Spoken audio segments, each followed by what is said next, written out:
Koji ti malo? Ne zove ga, ajde. Može, dali.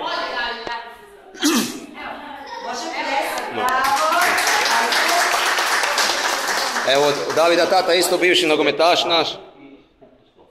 Od Davida tata naš.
Naravno.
To.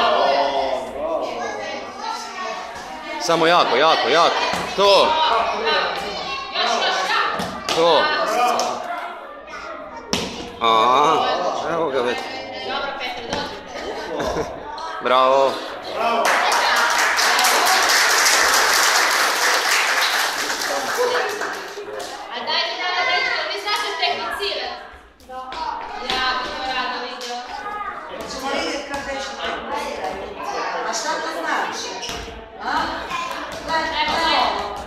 Nemojte razbiti gore ovo.